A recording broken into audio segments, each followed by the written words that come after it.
അഹമ്മദാബാദ് വിമാന ദുരന്തത്തിൽ പൈലറ്റിനെ സംശയ നിഴലിലാക്കിയുള്ള അമേരിക്കൻ മാധ്യമ റിപ്പോർട്ട് സ്ഥിരീകരിക്കാതെ AAIB. വിശദമായ അന്വേഷണത്തിലൂടെ മാത്രമേ വ്യക്തത ലഭിക്കുകയുള്ളൂ. ഈ സമയത്ത് ഒരു നിഗമനത്തിൽ എത്താൻ കഴിയില്ല എന്നും AAIB വിവരങ്ങളുമായി ശരത് ലാൽ ചേരുന്നു. ശരത് ലാൽ, പൈലറ്റിനെ പ്രതിസ്ഥാനത്ത് നിർത്തിക്കൊണ്ടുള്ള റിപ്പോർട്ടുകൾ അത് വാൾ സ്ട്രീറ്റ് ജേർണൽ അടക്കമുള്ള അമേരിക്കൻ വിദേശ മാധ്യമങ്ങളിലൊക്കെ വന്നിരുന്നു. ഏതായാലും AAIB അതിനെ തള്ളുകയാണ്. എന്തൊക്കെ കാര്യങ്ങളാണ് ഈ ഘട്ടത്തിൽ AAIB വ്യക്തമാക്കുന്നത്?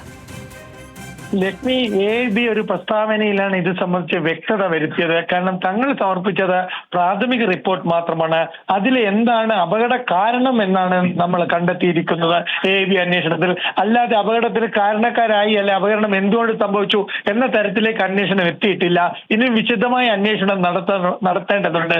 അതുകൊണ്ട് തന്നെ ഇത്തരമൊരു സ്ഥിരീകരണം പൈലറ്റിന്റെ പിഴവാണെന്ന് സ്ഥിരീകരിക്കാൻ ഇപ്പോൾ പറ്റില്ല എന്ന് തന്നെയാണ് AAIB വ്യക്തമാക്കുന്നത്. അതായത് അന്വേഷണം പ്രാഥമിക ഘട്ടത്തിലാണെന്നും ഈ പ്രാഥമിക എന്ന തരത്തിലേക്ക് അന്വേഷണം എത്തിയിട്ടില്ലെന്നാണ് AAIBയുടെ വിശദീകരണം. ഏതായാലും US മാധ്യമ റിപ്പോർട്ടുകൾ AAIB തള്ളുന്നു എന്ന് വേണം കരുതാൻ. ഒരു പ്രാഥമികമായി യാതൊരു ഉത്തരവാദിത്വവും ഇല്ലാത്ത രീതിയിൽ തങ്ങൾക്ക് പ്രവർത്തിക്കാൻ കഴിയില്ല.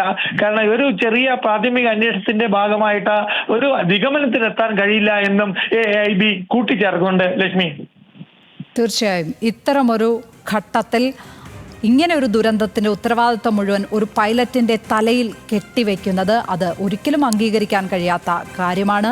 ഈ ഘട്ടത്തിൽ അങ്ങനെ എന്തെങ്കിലും ഒരു തരത്തിലുള്ള വിലയിരുത്തലുകളിലേക്ക് ഒരു മാധ്യമങ്ങൾക്കും തന്നെ എത്താൻ കഴിയുകയുമില്ല. ശരത് ലാലാണ് വിവരങ്ങൾ പങ്കുവച്ചതിപ്പോൾ.